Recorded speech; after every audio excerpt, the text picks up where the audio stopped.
So we're starting the last bit of Chem 115. This is after the exam 3 material. Okay, and we have talked about the bonding, the Lewis structure, the shape of molecule, the polarity. Okay, now, and we've been focusing on how atoms are bonded together within the molecule, and what is the structure of the molecule in space. Okay, but we didn't exactly talk too much about, well, exactly how these bonds are formed between two atoms. Now, it feels like that we just collect all their valence electrons and then start to distribute these electrons in pairs like they're a dealer deal out cards. Okay, and that's not what it is. Obviously, there's not a external force playing God and determine how to put electrons in there. So between two atoms, exactly how did they know now that each other have electrons, and how did they put their electrons together and form these chemical bonds? Now, is one of the very long-lasting topics in chemistry that chemists have been focused on. Okay, and along the way of the history of chemistry, people have come up with different type of series of how chemical bonds are, especially the covalent bonds, are formed. Okay, because ionic bonds, they're losing electron, gaining electron, and then positive charge attracting negative charge. Okay, but covalent bonds, how does the sharing happen? And exactly what kind of conditions should two atoms satisfy before they can share electrons? Okay, there has been developing series over that topic, and some eventually people prove is not exactly correct, but every time that a new series is brought out, like all the previous series contribute to the new series. Okay, so we're going to introduce not all of them, but a couple of series that people have looked at. Okay, the first bonding series that we're going to discuss here is called the valence bond theory. Okay, well, exactly how did valence bond theory work? Okay,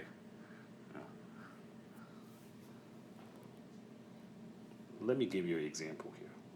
Okay, and we're going to start with a very simple molecule, and hydrogen fluoride. Okay, so in the valence bond theory, okay, the singly occupied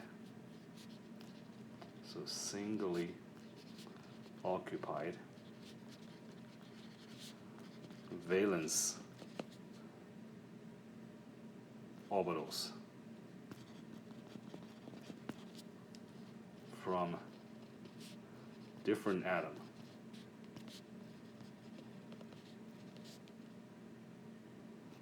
interact with each other, or better words probably be overlap, and electrons then pair up. Okay, what do you mean? Well, let's think about the hydrogen and the fluorine atom. Okay, now for the hydrogen atom, you have one s. Okay, on one s you have one electron. Okay, and then for the fluorine atom, okay, it has 2s and 2p, because 2 is the valence shell for fluorine. Okay, so let's say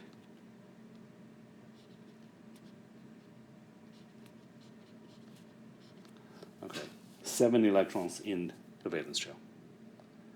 Okay, now, so each of them has one singly occupied valence orbital in their valence shell. Okay, for hydrogen is the 1s, for fluorine is one of the 2p. And I think we talked about the shape of these different orbitals. Now, for s orbital, if you remember, s orbital has a spherical shape, round ball shape. Okay, so in this 1s orbital, like round ball shaped space, you have one electron flying around with this positive spin. Okay, and then for the f orbital, for the fluorine with the p orbital, and you should still remember, p orbital has this dumbbell shape. Okay, and you have 3 of these on each of the x, y, and z axis of the space, and you know the point of origin there is the nucleus. Okay, and right here you would have this singly occupied fluorine. Okay, and with a single electron in it. Okay, and of course, both of these two atoms know that the more stable structure, not they know, but like for these two atoms, the more stable structure would be, for hydrogen would be the helium structure, for fluorine would be the neon structure. So both of them are trying to find a noble gas electron configuration. Okay, but obviously they couldn't do it themselves. Okay, and when they meet each other, they realize that, well, I can't do this by myself. Looks like that guy can't do this by himself, but I have a singly occupied electron orbital. He has a singly occupied orbital, and maybe, just maybe, if we can get close enough and overlap our valence orbitals, that one pair of electron, one from each of us, together, with their spin paired up like this, maybe we can share it that way. And they tried, okay, and it worked. Okay, and now you've got a hydrogen fluorine bond. Now, okay, so you can imagine hydrogen and hydrogen can do the same thing.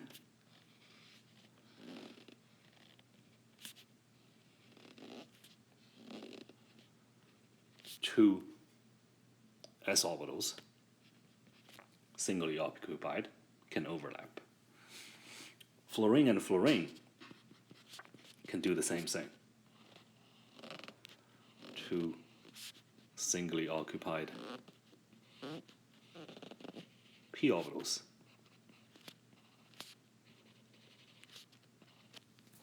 can pair up. Okay. Each of these cases, now you would have s orbital or p orbital, okay, overlapping with each other. All right. And this type of overlap, which would we call the head-to-head overlap, gave us a bond that is kind of the basis of all bonds, and we call it a Greek letter sigma bond. Okay, and a sigma bond is, in the valence bond theory, the most basic bonds between two atoms. Okay, every bond that we're making, whether it's single bond, double bond, or triple bond, contains at least one sigma bond in it with the head-to-head overlap. All right, so single bonds are like this. So all single bonds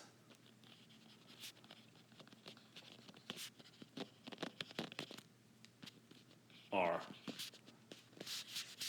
sigma bonds in valence bond theory. All right, so now, what about things that can go a little bit more complicated? Okay, so let's see. O2 molecule. Why do I say O2 molecule is a little bit more complicated? Because we have done this before. You know that oxygen, okay, is supposed to make double bonds. Okay, the reason of that, the way that we understand in valence bond theory, okay, is that oxygen atom has 2s2 and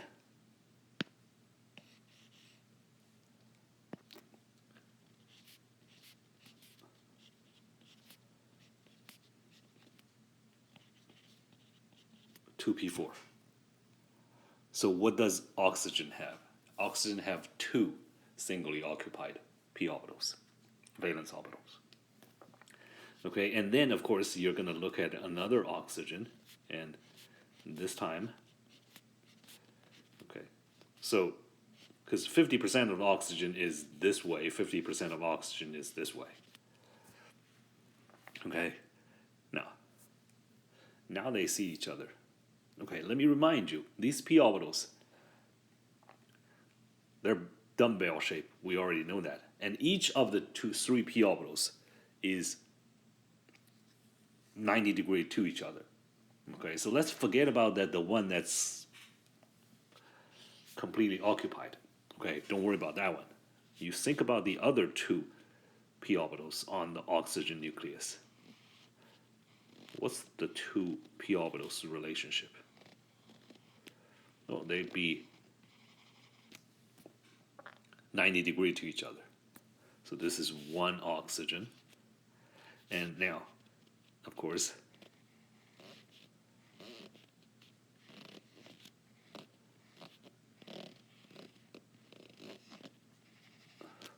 this would be the other oxygen. Okay, so each of the p orbitals have a single electron in them. Okay, so of course they want to get to octet. Okay, they want to have 8 electrons surrounding them. And, they saw what hydrogen and fluorine did. Okay, then they're going, okay, maybe we can do this as well. Maybe we can get to each other and do head-to-head. Okay, now, okay, so they did get close. Okay, actually, very close. Okay, so close that the two p orbitals at the 90 at horizontal position, okay, overlapped perfectly in a sigma bond. Okay, but they also realized that, okay, this is not going to work if it's just one sigma bond. Okay, yes, we're head to head, but that shared one pair electron gave each of us 3 electrons, 7 electrons in the valence shell. Nobody needs 7 electrons. I want 8. Okay, that's the only thing that works. Okay, so what do? Well, we do have 2 singly occupied p orbitals. Okay, one from each of us left. Okay, but there's no way that the two of us can do a head-to-head overlap. The other 2 p orbitals are parallel to each other. Okay, so what are we gonna do? Let's try to make this work, because that's the only way out for us, is that we share 2 pairs of electrons. So instead of this, they decided, okay, let's overlap even more here.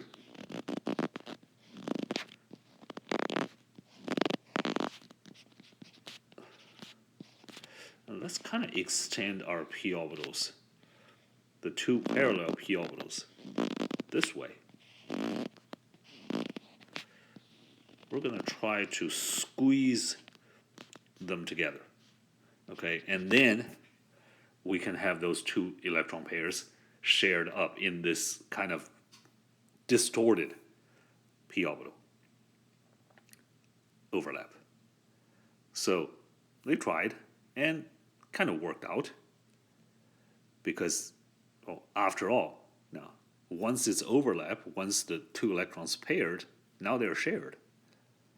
Okay, now, and this type of side-by-side overlap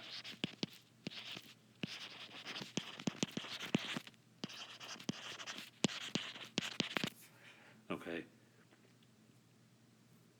we gave it a name, okay, also using Greek letter, we call it a pi bond, okay.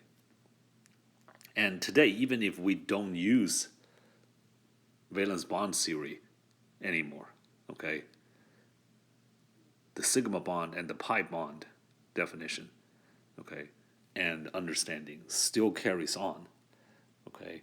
And we say that earlier we said that all single bonds are sigma bonds, okay. All double bonds that we learned here is a sigma bond plus a pi bond, okay. And now you can imagine what's going to happen to nitrogen molecule. What's going to happen to N2? Remember, this guy has 3 singly occupied orbitals, okay? And how would that work? Well, you can imagine the same setup that we had with those, okay? Not only you have these two, okay, you would also have something going into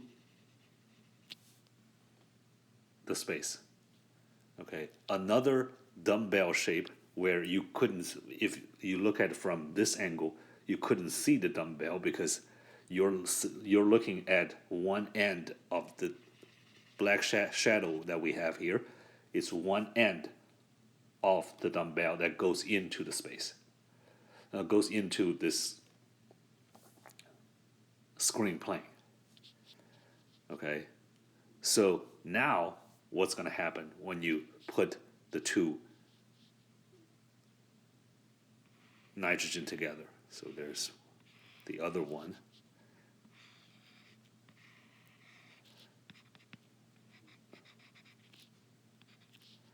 And then this p orbital is again going into the screen. You're looking at one end of the third dumbbell. So now you're going to have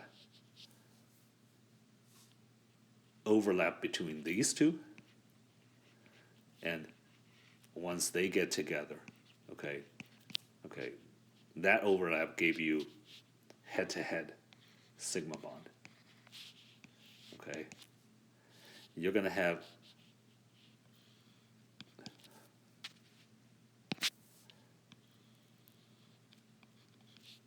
side-by-side overlap between these two p orbitals. So the first one gave you a sigma bond. And let's label it out. Between these two p orbitals, you have a sigma bond. Between these two p orbitals, side by side, you have a pi bond. And then between the two p orbitals, excuse me, that you only see one end of it, these two can also overlap just like the previous two overlap because these two are actually side by side as well. So these two is going to give you another pi bond. Okay, so we're going to say that all triple bonds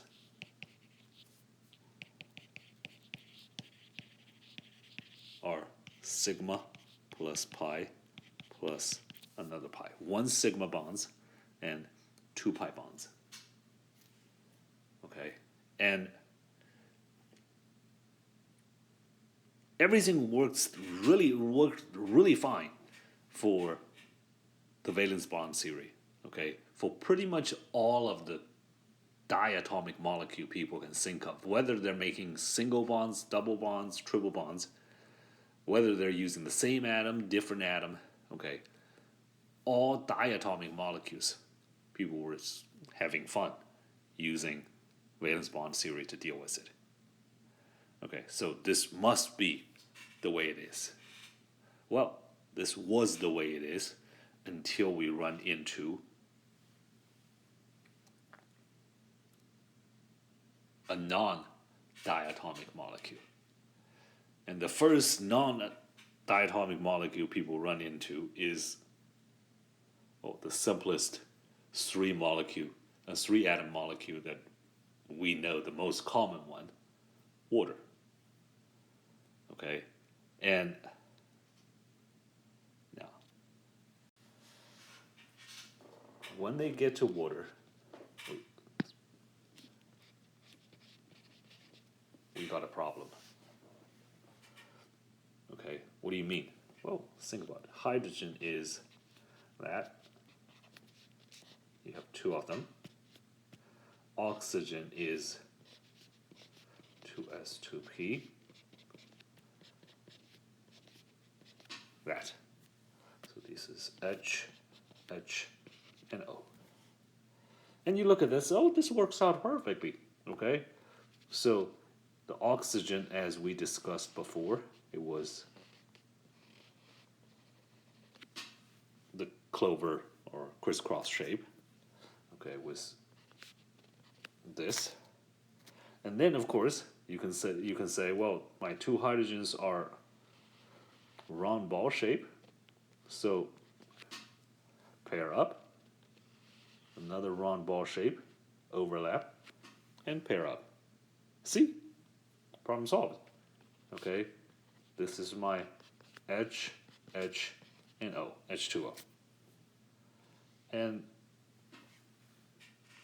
everything looks fine, except one problem. What do you mean one problem? Didn't I make two sigma bonds between hydrogen and oxygen, and they're all single bonds, sigma bonds? Well, based on the valence bond theory, the hydrogen-oxygen hydrogen bond angle should be what? What is this?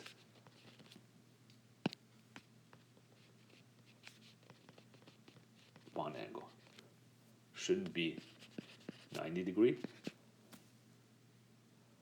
Well, looks like it. The two p orbitals are 90 degrees to each other, and that's how the bond angle is going to be, right? Well, now think about what we learned in molecular shape. Is water a 90-degree angle? Obviously it's not. Okay? Hydrogen, oxygen. Now, if you do the Lewis structure, you're going to know this is tetrahedral and two long pairs. So this is band shape, and that band shape, we discussed it before. It has the bond angle of 104 degrees. How? Why would your two p orbitals, okay, ended up giving you? Because they're 90 degrees to each other. We know that. How they ended up being a completely different angle. Valence bond theory failed to explain that. This is the reality, and this is what the theory is telling us. And reality and the theory don't match, we got a problem. Okay? And that's the point where people start to decide that, okay, this is not going to work. We're going to ditch this. We're going to need a new theory.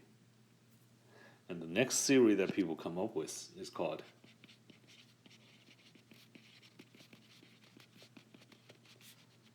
the hybridization theory. Okay, what is hybridization? Okay, so this is how people decided. Okay, so oxygen is obviously the central atom here. Okay, and the hybridization theory really, the later part is not that much different with valence bond theory. Okay, your valence singly occupied valence orbitals are still going to overlap. Electrons are still going to be paired up based on their spin. However, the hybridization theory added one extra step before the bonding happens.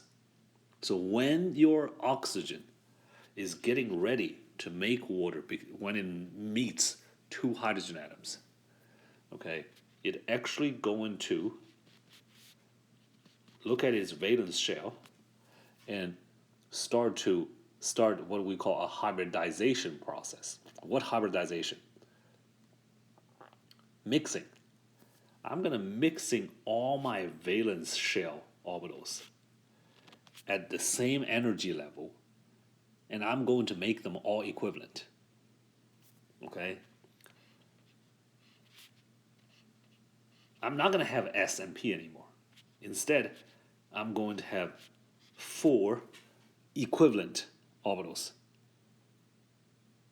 Okay? And once you have 4 equivalent orbitals,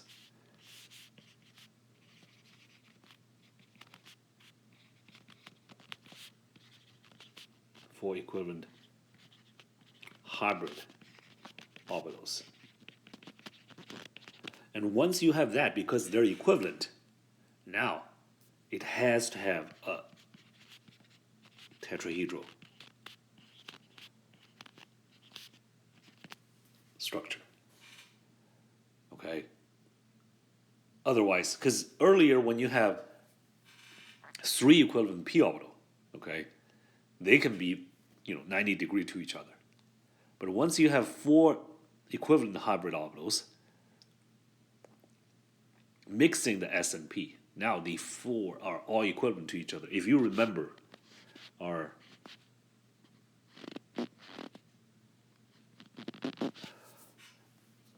tetrahedral structure. Tetrahedral means 4-headed, right? All 4 of these bonds or electron clouds are equivalent to each other. So this would explain why now your bond angle changed after your oxygen made the water molecule. Well, you have to have 4 of them being equivalent. Of course, they're going to be tetrahedral. Okay, and then these 2 singly occupied can go on and pair up with the 2 hydrogen. This one goes here. This one goes here. Now they paired up, and now. So the molecule eventually looked like this. Okay, so there's the hybrid orbitals.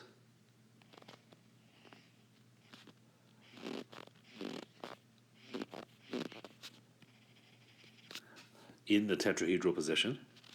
This is one full pair, this is one full pair, and then 2 of them are overlapping with the hydrogen. And now you got the look that we expected with the reality.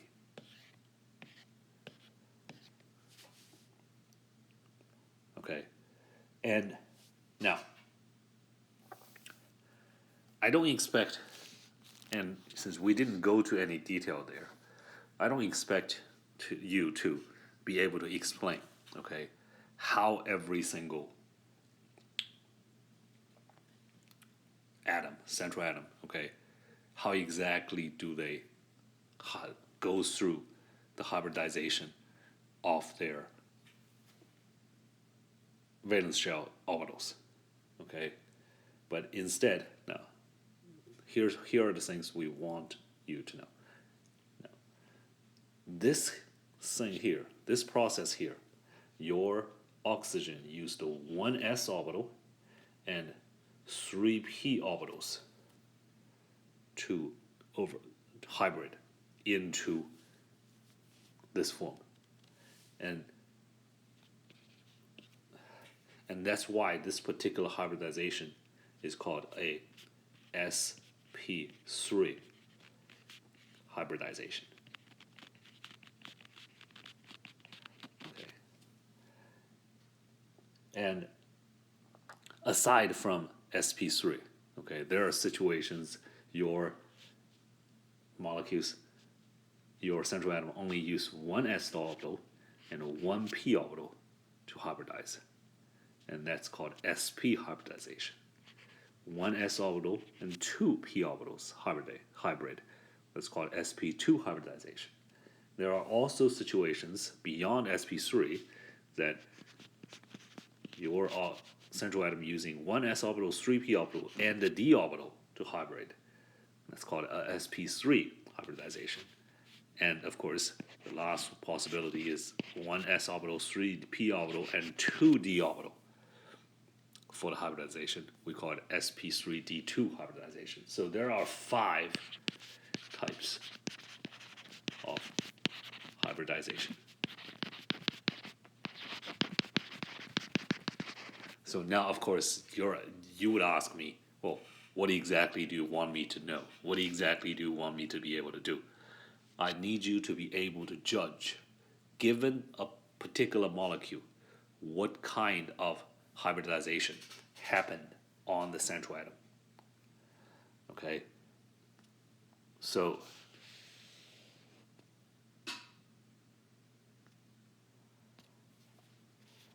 given a molecule or polyatomic ion,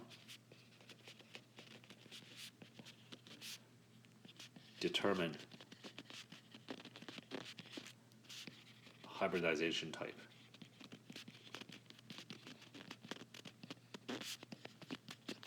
And you would go, well, how would I know? Do I need to draw all these orbital schemes and trying to deal with all that? The answer is actually no, you don't have to do that. Okay? And all you actually need to do is be able to draw the Lewis structure,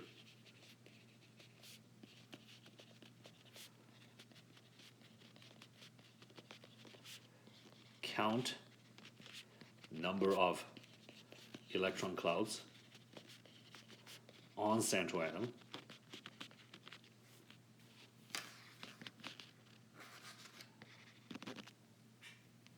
and once you get those numbers, you're good. And you look at this, you go, didn't we do this for the geometry and shape of molecule? Yes. We're actually using the same exact information, trying to get different. We're using the same exact information, trying to draw the conclusion on the hybridization type. What do you mean? Well, the number of electron clouds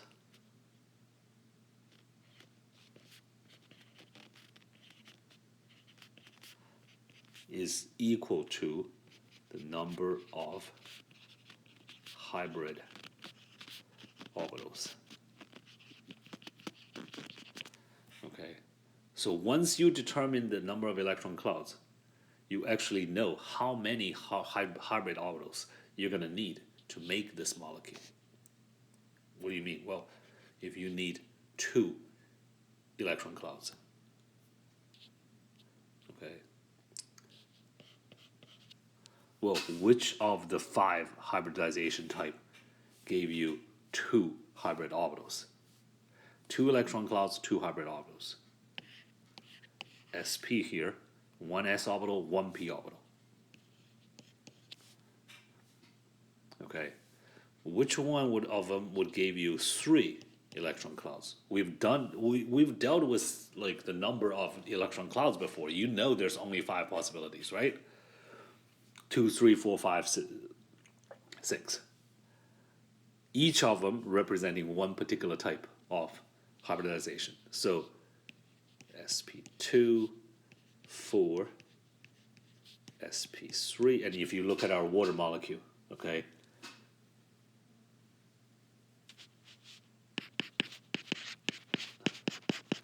two bonds, 2 lone pairs, 4 electron clouds. So sp3 hybridization that we drew conclusion earlier.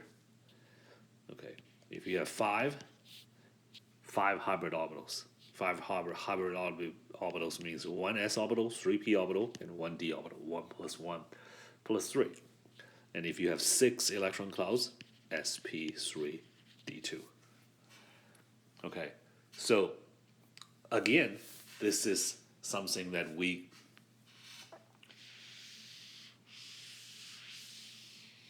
could easily draw the conclusion on. Now, you may not totally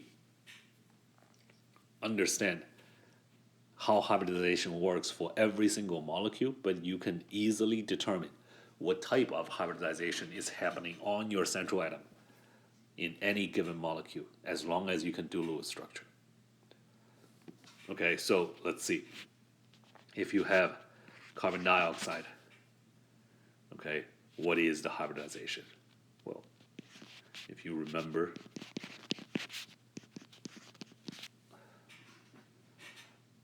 the Lewis structure of carbon dioxide is like that, 2 double bonds. Okay, 2 bonds, 2 electron clouds. sp hybridization. Okay, and if you do something like Bf2 negative, okay, you can end up with boron, fluoride, and lone pair.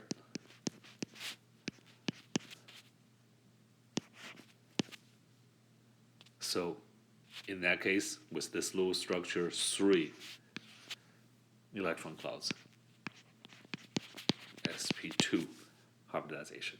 Water has sp3 hybridization. If you have pf5, okay, you're going to find you have sp3d hybridization. If you have SCl6, you would find that you have sp3d2 hybridization. As long as you draw the Lewis structure out, everything's going to be perfectly fine. Okay, so that really for hybridization, now, sounds like a difficult theory, okay, but for hybridization, that's really the only thing that we want you to be able to judge. All right, now once we finish talking about valence theory, hybridization theory, okay, we're not going to actually push it further. Hybridization theory is not the most recent theory of bonding that we learned, okay, and actually, like, for those of you who's going to move on to the next level of chemistry, well, you're going to see that, okay, we're relying on the newer, okay, molecular orbital theory now at this point, but that's something beyond the Chem 115 level, and you don't have to worry about it for at least right now. All right, the second to last topic that we're going to discuss here is called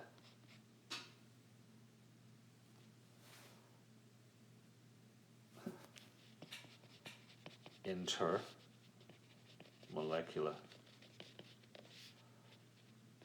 force, or IMF.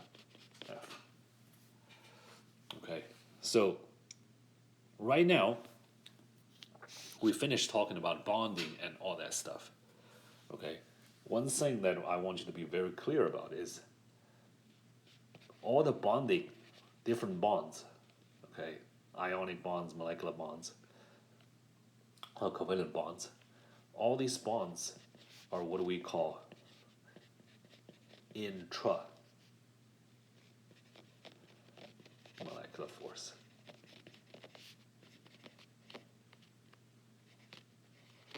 Okay.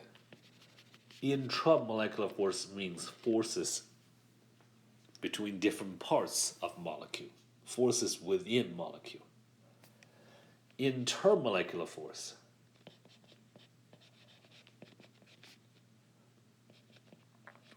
is actually force between molecules. Okay. What do you mean force between molecules? Well, have you ever thought about how did, let's say, water, okay, how did water molecules stick together? I dump some water into a cup, okay, right there. I know those are made up by tiny water molecules, but why do they stick together and taking the shape of the cup? What's stopping these water molecules from, because I know these guys have a gas form. I know they could fly, giving higher temperature, okay? But why didn't they just fly away from each other? Why did they pack all up tightly together in that cup? Okay. The glue that's sticking all your molecules together into a solid form, into a liquid form, okay, is intermolecular force. Okay. So between the physical states solid, liquid, and gas, the intermolecular force between these three physical states, okay, is solid, have highest intermolecular force. Liquids have lower intermolecular force, and gas have minimum intermolecular force. Okay? Now, so overall, this is a general comparison between the intermolecular force of different physical states. Now,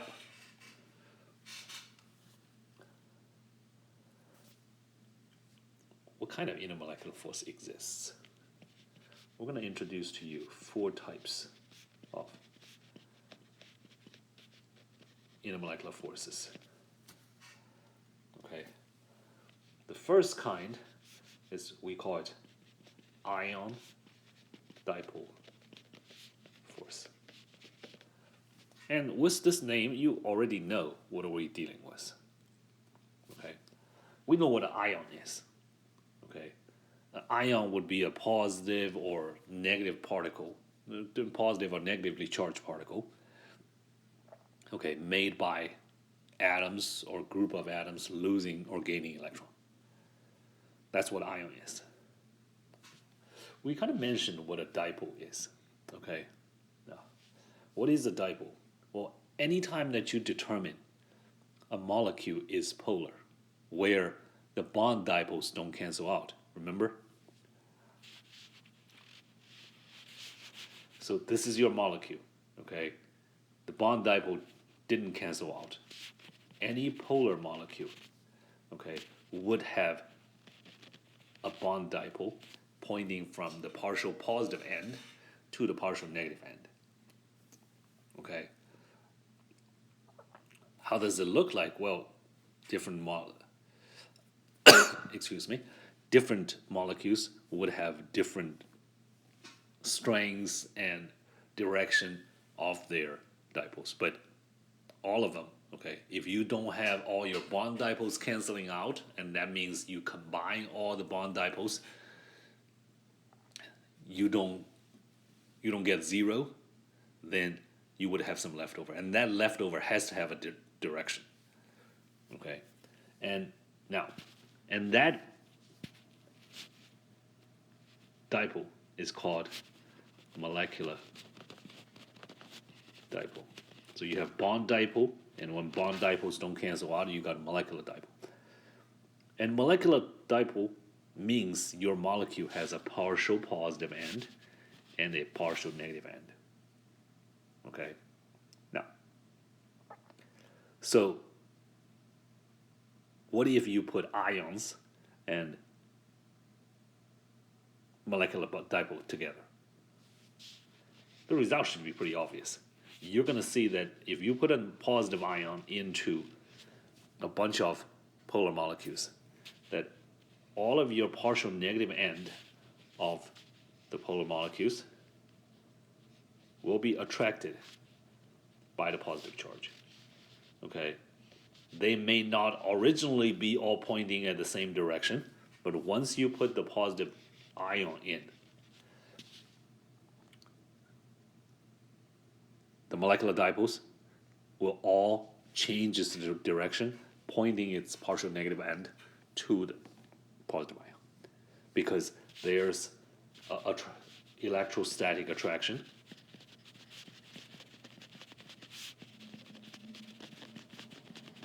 between ions and partial charge of dipoles. And obviously you can see, well, for ion dipole force to happen, then you need ions, positive or negative, plus polar molecule. With these two things, you're going to have ion dipole force. Now, all right, so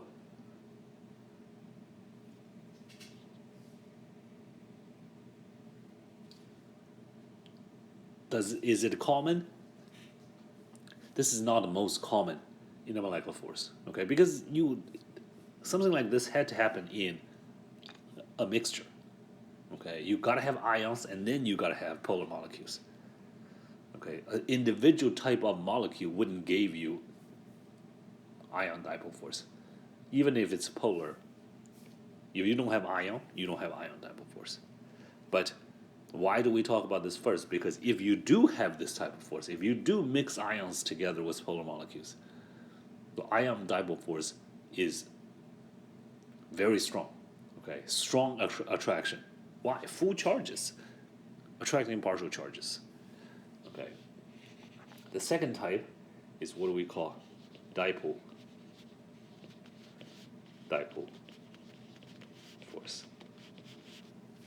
If you could understand ion dipole force, you understand dipole force. This time you don't need ions. Okay? You only need polar molecule. Okay, if you have two polar molecules, okay, you're gonna see that their partial negative charge end is going to be attracted by another polar molecule's partial positive end. Okay, as polar molecules get close to each other, they're going to affect each other this way. Okay, attracting and repelling the same partial charge, and so that the directions of the molecule change so they can attract each other better. Okay, so this type of interaction between polar molecules is called dipole force. And we'll talk about the other two, okay, on our next lecture.